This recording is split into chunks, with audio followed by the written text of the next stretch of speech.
If you opened up your computer right now and looked past the glowing fans and the tangled cables, you would find a small, unassuming square of silicon that effectively acts as the brain of your entire digital existence. For over 5 decades, one name has dominated that space more than any other: Intel. But let's be honest. Trying to understand Intel's product lineup is like trying to learn a foreign language where the grammar rules change every 6 months. From the legendary 4004 that started it all, to the confusing mess of i3, i5, i7, i9, and now the new Core Ultra branding. The world of Intel CPUs is a rabbit hole of architecture, nanometers, and clock speeds.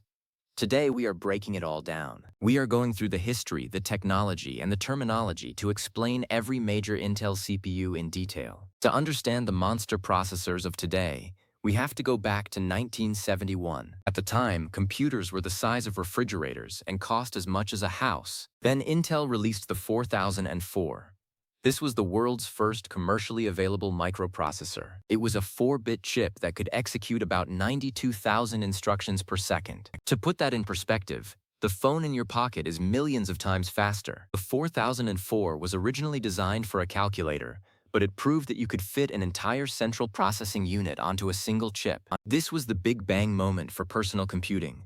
Following the 4004, Intel moved to 8-bit processing with the 8008 and the legendary 8080. The 8080 is often called the first true general-purpose microprocessor. It was the heart of the Altair 8800, which sparked the home computer revolution. But the real game-changer came in 1978 with the Intel 8086. This chip introduced the x86 instruction set.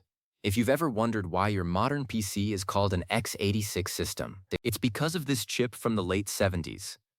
Almost every program you run today is built on a foundation that started right here. When IBM chose the 8088, a variant of the 8086, for the original IBM PC, Intel was locked in as the industry standard.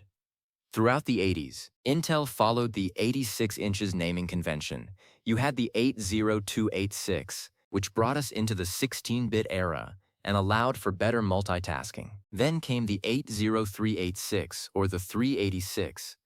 This was a massive leap. It was 32-bit, meaning it could handle much larger amounts of memory. This was the era where Windows started to become a real operating system rather than just a skin for DOS. Then we had the 486, which was the first to include a built-in math coprocessor and a cache right on the chip. Before this, if you wanted your computer to do complex math quickly, you often had to buy a separate chip.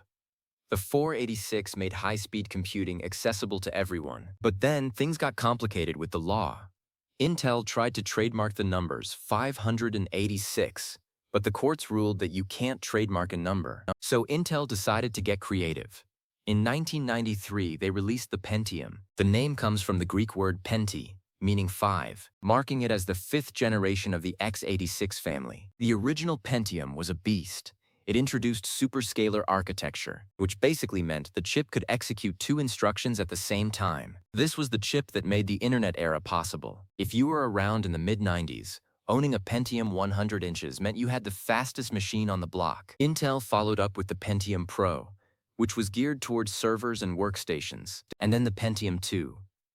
The Pentium 2 was famous for its cartridge design. Instead of a flat chip that sat in a socket, it looked like a Sega Genesis game that you plugged into the motherboard. This was done to move the high-speed cache memory closer to the CPU without it being actually inside the silicon. It was a weird era for design, but it worked. We then got the Pentium 3, which introduced SSE instructions, helping computers handle the multimedia explosion of the late 90s. Think early digital video and 3D gaming. Then came the Pentium 4, and this is where Intel hit a major wall. The Pentium 4 was built on the NetBurst architecture. Intel's plan was simple: just make the clock speed as high as humanly possible. They were dreaming of 10 GHz processors. But there was a problem: physics. As they pushed the clock speeds higher, the chips became incredibly hot and power-hungry. They were like light bulbs that occasionally did math. Meanwhile, their competitors were focusing on efficiency and doing more work per clock cycle. Intel realized that the Pentium 4 was a dead-end street. They needed a total rebuild. In 2006, Intel went back to the drawing board and birthed the Core architecture. They abandoned the high-heat, high-clock speed race and focused on instructions per clock, or IPC. This gave us the Core 2 Duo and the Core 2 Quad. This was the first time having a dual-core or quad-core became standard for home users. Instead of one engine running at 1,000,000 miles an hour, you had 4 engines working together at a sensible speed. It was more efficient, stayed cooler, and destroyed the Pentium 4 in every performance test. This success led to the branding we all know today, the Core i series. In 2008, Intel introduced the Nehalem architecture and the labels i3, i5, and i7. This was meant to simplify things, though it often did the opposite. Generally speaking, i3 was for budget office use, i5 was the sweet spot for gaming and daily work, and i7 was for high-end enthusiasts and professionals. They also introduced Turbo Boost, which allowed the CPU to overclock itself temporarily when it needed more power, and hyperthreading, which allowed one physical core to act like 2 virtual cores. For about a decade, Intel followed a strategy called tick-tock. A tick was a shrink in the manufacturing process, making the transistors smaller, and a tock was a new architectural design. This kept Intel ahead of the game for years. We went through Sandy Bridge, which integrated the graphics right onto the CPU, and Haswell, which was a masterclass in power efficiency for laptops. But as they got closer to the limits of silicon, the tick-tock model started to break down. They got stuck on the 14-nanometer process for a long time. This era is often called the reign of 14 nanometers. From roughly 2014 to 2021, Intel was refining the same basic process. Each year we got a new generation: Broadwell, Skylake, Kaby Lake, Coffee Lake, Comet Lake. While these were good chips, the performance gains were starting to feel incremental. To keep up with the competition, Intel started adding more cores. The i7 went from 4 cores to 6, then to 8. They also introduced a new king of the hill, the Core i9, meant for the most extreme users who needed massive multi-threaded power for things like video editing and 3D rendering. But while the desktop chips were getting more cores, Intel's naming convention became a nightmare. You started seeing letters at the end of every model number. K meant the chip was unlocked for overclocking. F meant the chip had no integrated graphics, so you had to buy a dedicated GPU. H was for high-performance laptops, while U was for ultra-low-power devices like thin ultrabooks. Trying to buy a laptop became a game of decoding serial numbers. In 2021, Intel realized they needed another Core 2 Duo moment. They were losing ground and their chips were getting too hot again. Their answer was the 12th generation, known as Alder Lake. This was a massive shift in how a PC chip works. Intel adopted a hybrid architecture, similar to what you find in your smartphone. Instead of all the cores being the same, they split them into P cores and E cores. P cores, or performance cores, handle the heavy lifting like gaming or rendering. E cores, or efficiency cores, handle the background tasks like Windows updates, Chrome tabs, or Discord. This allowed the chips to be incredibly fast when needed but very efficient when just idling. This architecture continued through the 13th and 14th generations, known as Raptor Lake. Now let's talk about the current state of things in the future. Intel is moving away from the I branding that has defined them for 15 years. We are now entering the era of Core Ultra. These new chips, like the Meteor Lake and Lunar Lake series, are focusing heavily on 3 things: efficiency, integrated graphics, and AI. These chips include a dedicated NPU, or neural processing unit. The idea is that instead of your CPU or GPU struggling to handle AI tasks like background blurring in a video call or local AI image generation, the NPU takes over. It's a specialized tool built for the modern AI-driven world. Intel is also changing how the chips are physically built. They are moving to tile or chiplet-based designs. Instead of carving one giant piece of silicon, they make different parts of the chip on different processes and stitch them together. This allows them to use the best manufacturing process for each specific part, leading to better yields and better performance. This is the technology powering the new Core Ultra 200 series. But Intel isn't just about home PCs. We have to talk about the Xeon processors. These are the heavyweights of the server world. While a desktop chip might have 16 or 24 cores, a high-end Xeon can have over 60. These chips are designed for 24/7 operation in data centers. They support massive amounts of ECC RAM, which can detect and fix data corruption on the fly. If the internet is a highway, Xeon processors are the massive semi-trucks that keep the freight moving. We also have the Atom and Celeron lines. These are often the unsung heroes or the most hated, depending on how you use them. Atom was designed for the netbook craze of the late 2000s. They are ultra-low power chips. Today, the Atom technology has mostly been folded into the E-cores of the main processors. Celeron and Pentium Silver are the budget-friendly options found in Chromebooks and basic school laptops. They aren't meant for gaming or video editing.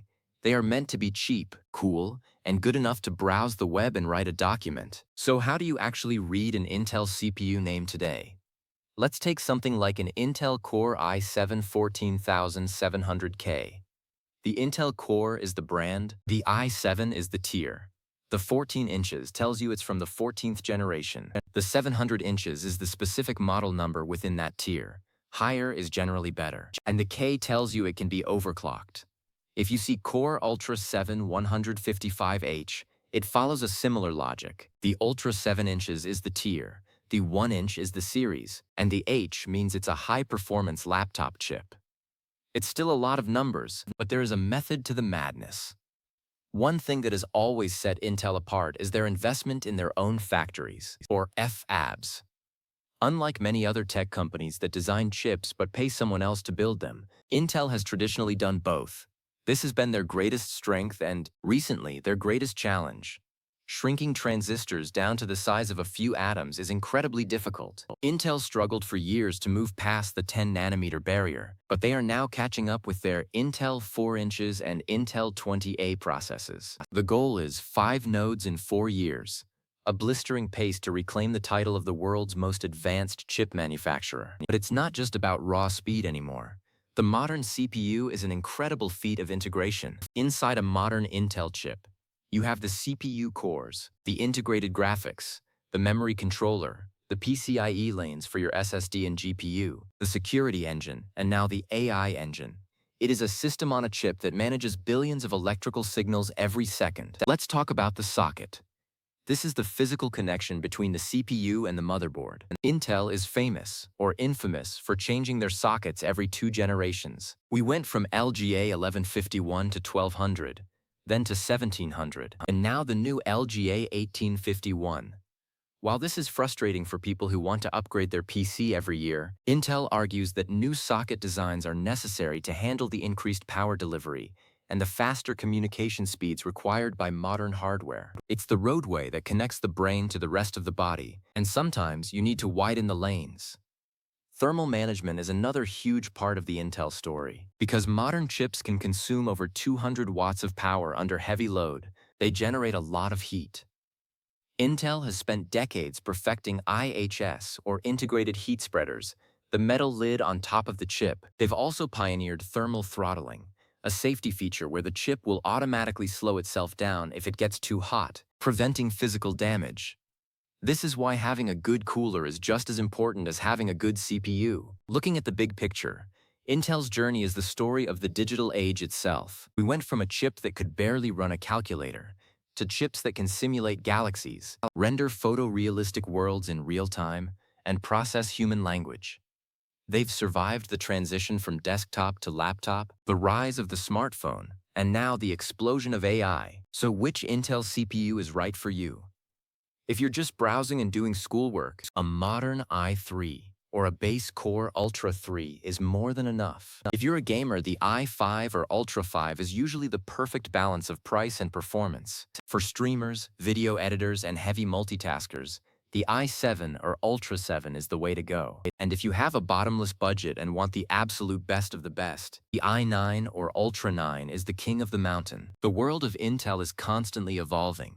As we move away from the traditional silicon limits and into new materials like gate-all-around transistors and backside power delivery, the chips are going to get even more complex and even more powerful. The naming might stay confusing, and the sockets might keep changing, but the core mission remains the same, trying to cram as much thinking power as possible into a tiny square of silicon. Intel has faced massive competition over the years, and that competition has only made their chips better. Every time they were pushed to the limit, whether it was during the Pentium 4 era or the recent 14-nanometer stagnation, they've found a way to innovate and come back with something revolutionary like the Core architecture or the new hybrid designs. It's a cycle of pushing boundaries, hitting walls, and then breaking through them. Next time you hear that familiar Intel Inside chime, remember that you're looking at the result of 50 years of relentless engineering. From the 4004 to the Core Ultra, Intel has been the heartbeat of the computer world. It's a world of nanometers, gigahertz, and millions of lines of microcode,